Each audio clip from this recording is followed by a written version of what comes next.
ဒီတစ်ခေါက်လေးလာသုံးသက်ချက်မှာတော့လေတော်တော်လေးစိတ်ဝင်စားဖို့ကောင်းတဲ့အကြောင်းအရာတစ်ခုကိုကြည့်သွားကြမှာပါ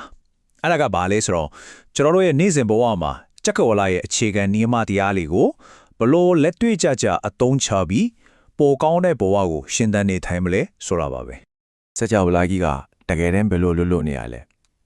ဒီမေခွန်းကလည်းတော်တော်လေးအမြင်ကွဲစေတဲ့မေခွန်းတစ်ခုပြ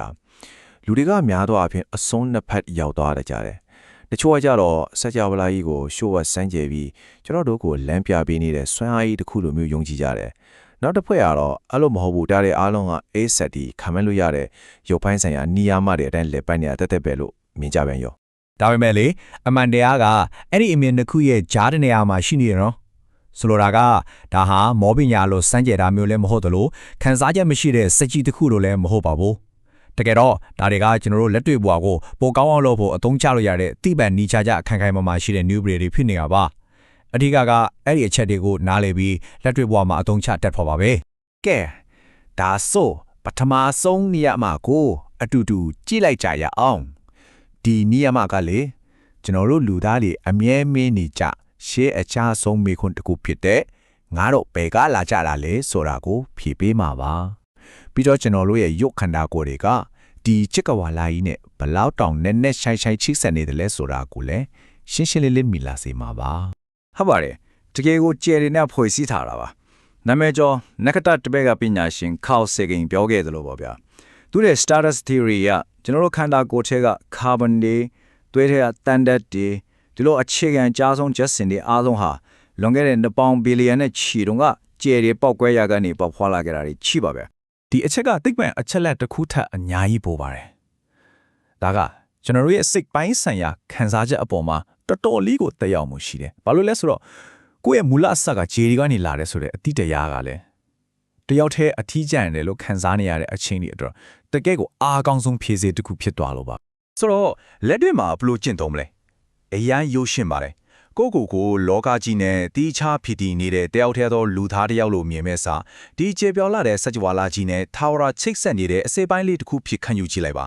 ဒီစိတ်ဝင်လေးတစ်ခုပြောင်းလိုက်တာနဲ့တင်စိတ်ကြားမာရေးကတိတိတသာတိုးတက်လာတာကိုတွေ့ရပါလိမ့်မယ်โอเคဒါဆိုကျွန်တော်တို့ရဲ့ရုပ်ခန္ဓာကိုယ်ကကျဲမုန်ဒီနဲ့ဖွဲ့စည်းထားတယ်ဆိုတာရှင်းသွားပြီเนาะကောင်းပြီဒါဆိုရင်ကောကျွန်တော်ရဲ့အထွေးတွေခန်းစားချက်တွေကတော့ဘယ်လိုလဲအခုဒုတိယနေရာမှာကအဲ့ဒီမမြင်ရတဲ့စွမ်းအိမ်တွေတွန်ခါမှုတွေကကျွန်တော်တို့ရဲ့လက်တွေ့ဘဝကိုဘယ်လိုဖုံဖုံနေတယ်လဲဆိုတာကိုအဓိကထားပြီးပြောပြတော့မှာပါကွမ်တမ်ရူပဗေဒရကြည့်မယ်ဆိုရင်လေဒီလောကကြီးမှာရှိတဲ့အရာအလုံးအဆိုင်ခဲလို့ထင်ရတဲ့အရာတွေကအစအလုံးဟာတကယ်တော့တွန်ခါနေတဲ့စွမ်းအင်တွေပဲဖြစ်ပါတယ်အဲ့ဒီတော့ကျွန်တော်တို့ရဲ့အတွေ့တွေခန်းစားချက်တွေဆိုတာကလည်းဒီစွမ်းရည်လောကကြီးရဲ့အစိပ်ပိုင်းတွေပါပဲသူတို့မှလည်းကိုယ်ပိုင်တုံခါမှုနှုံးတွေရှိနေတာပေါ့ဒီနေရာမှာတော်တော်လေးစိတ်ဝင်စားဖို့ကောင်းတာတစ်ခုရှိလာပြီအဲ့ဒါကလူတော်တော်များများကြားဖူးကြတဲ့ဆွဲဆောင်မှုနေမှာပေါ့တကယ်တော့အဲ့ဒါကလျှော့ဝဲစမ်းကြဲတဲ့မော်ပညာလိုမျိုးမဟုတ်ပါဘူးဒါကစိတ်ပညာမှာရှိတဲ့ selective attention ဆိုတဲ့သဘောတရားနဲ့အများကြီးတွားတူနေတဲ့ဆိုလိုတာကကိုယ်အာယုံစိတ်တဲ့ຢာကိုပဲဦးနောက်ကရွေးပြီးမြင်တဲ့တတိထားမိတတ်တာမျိုးပေါ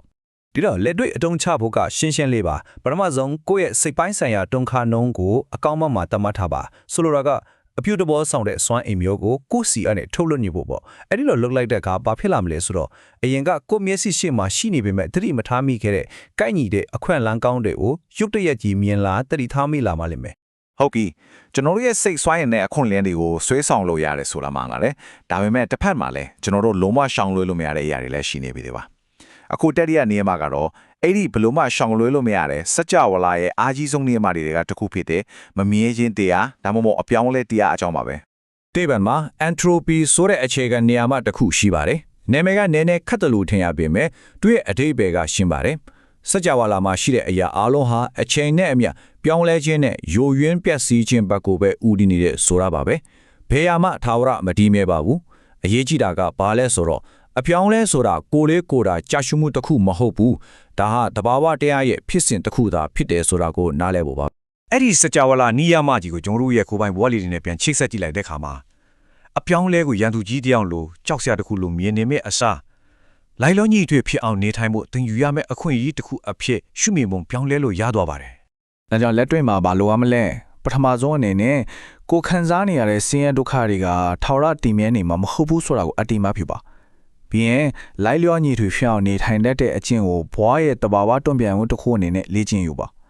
ဒီလိုမမြဲချင်းတရားကိုလက်ခံနိုင်သွားတာနဲ့အခက်အခဲတွေကိုအတင်းတွန်းလှန်တိုက်ခိုက်နေရမယ်အစားပို့ပြီးတော့ကြမ်းကြမ်းခံနိုင်စွာရှိနဲ့ဖြတ်တန်းသွားနိုင်မှာဖြစ်ပါတယ် ကဲအပြောင်းလဲဆိုတဲ့ line တပိုးကြီးပေါ်မှာဘယ်လိုလိုက်ပါစီနေရမလဲဆိုတာကိုနားလည်သွားပြီဆိုရင်တော့အခုကျွန်တော်တို့ရဲ့လုတ်ဆောင်ချက်တွေကအဲ့ဒီရေစီးကြောင်းကိုဘယ်လိုပြန်ပြီးပုံဖော်နိုင်တယ်လဲဆိုတာလေ့လာဖို့အချိန်ရောက်ပါပြီစရုတဲ့မြောင်နီးယားမှာကတော့အကြောင်းနဲ့အကျိုးရဲ့စัจ java လာဆိုင်ရာပဲ့တင်တန်လို့ပြောလို့ရတဲ့နေရာမှာတစ်ခုပါပဲ ဒီအကြောင်းကျသဘောတရားကအထွေအခေါ်တတ်မဟုတ်ပါဘူးသူမခိုင်မာတဲ့တိပ္ပံနေကြအခြေခံရှိပါတယ်အဲ့ဒါကတော့စာ Isaac Newton ရဲ့တတိယမြောက်ယူရီယာမှုနီးယားမှာပါပဲပြုလို့မှုတိုင်းအတွက်တူညီပြီးစန့်ကျင်မဲ့တဲ့တွန့်ပြောင်းမှုတစ်ခုအများရှိတယ်ဆိုတာလေကျွန်တော်တို့ကြောင်းတော့တင်ခဲ့ရတာမမိကြအောင်ပဲထင်ပါတယ် အဲ့ဒီတော့နျူတန်ရဲ့ရုပ်ပိုင်းဆိုင်ရာနီးရမှာနဲ့အထွေခေါ်ပိုင်းမှာပြောလေးရှိတဲ့ကံဒါမှမဟုတ်အကြောင်းအကျိုးတရားဆိုတာဟာတကယ်တော့အတူတူပါပဲနှစ်ခုလုံးကဘာကိုပြောနေတာလဲဆိုတော့လောကကြီးကကိုလှုပ်လိုက်တဲ့အရာကိုပြန်ပြီးတုံ့ပြန်တယ်ဆိုတဲ့ feedback system တစ်ခုအကြောင်းကိုပဲဖော်ပြနေတာပါ ဒါကကျွန်တော်တို့ဘာကိုနားလည်စေတယ်လဲဆိုတော့ကိုဘွားမှာဖြစ်လာတဲ့ရလက်တရားဂျပန်ဖြစ်လာတာတွေမဟုတ်ဘူးကိုထည့်လိုက်တဲ့ input ကကိုပြန်ရမယ့် output ကိုဆုံးဖြတ်တယ်အပြုသဘောဆောင်တဲ့ရည်ချက်အပြုသဘောဆောင်တဲ့လှုပ်ဆောင်ချက်တရားအပြုသဘောဆောင်တဲ့တွန်းပြမှုတွေကိုပြန်ဖန်တီးပေးတယ်ဆိုတဲ့သဘောပါပဲ ကဲအခုဆိုရင်ကျွန်တော်တို့အများကြီးတည်လာခဲ့ပြီကျွန်တော်တို့ကခြေတွေနဲ့ဖွဲ့စည်းထားတယ်ကျွန်တော်တို့ရဲ့အတွေးတွေကလက်တွေ့ဘဝကိုဖုံဖော်နိုင်တယ်အပြောင်းလဲဆိုတာရှောင်လွဲလို့မရဘူးပြီးတော့လှုပ်ဆောင်ချက်အတိုင်းမှာတုံ့ပြန်မှုရှိတယ်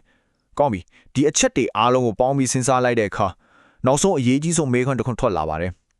ဒါဆိုဒီလောက်ကြီးကျယ်တဲ့စัจ java လာကြီးထဲမှာငါတို့တယောက်ချင်းစီရဲ့နေရာကပမာလဲဆိုတာပါပဲ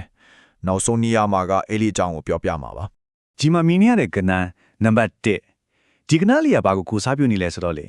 ဒီအဆုံးအစားမရှိကျယ်ပြောလာတဲ့စัจ java လာကြီးထဲမှာလူတစ်ယောက်အဖြစ်နဲ့ဖြစ်တည်လာခွင့်ရတယ်ဆိုတာစင်ရင်အရာကြီးရဲ့လုံးဝမဖြစ်နိုင်တဲ့လောက်ကိုရှားပါပြီးအင်မတန်အောဝယ်ရကောင်းတဲ့အခွင့်အရေးတစ်ခုဖြစ်တယ်ဆိုတာကိုပါပဲ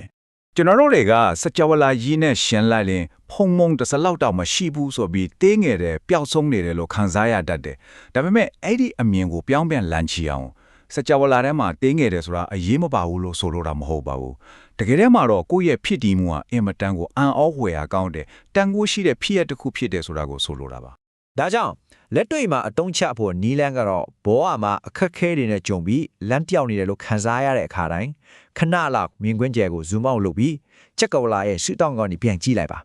ကိုယ့်ရဲ့ဖြစ်တည်မှုကဘယ်လောက်တောင်အောစရာကောင်းတဲ့အခွင့်အရေးတစ်ခုလဲဆိုတာပြန်သတိရလိုက်ပါအဲ့ဒီအမှန်တရားပေါ်မှာကိုယ့်ရဲ့ကိုယ်ပိုင်တန်ခိုးကိုပြန်တိဆော့ပါ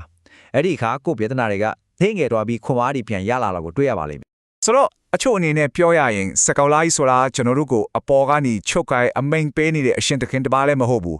အတိတ်ပဲမရှိတဲ့ဟာလာဟင်းလင်းပြန်ကြီးတက်တက်လည်းမဟုတ်ပါဘူးတကယ်တော့ဒါဟာခုနကကျွန်တော်တို့ပြောခဲ့တဲ့နီယာမ၅ချက်လုံးကိုပေါင်းစည်းထားတဲ့အပြန်အလှန်ချစ်ဆက်နေတဲ့စွမ်းအင်ကွန်ရက်ကြီးတစ်ခုသာဖြစ်ပါတယ်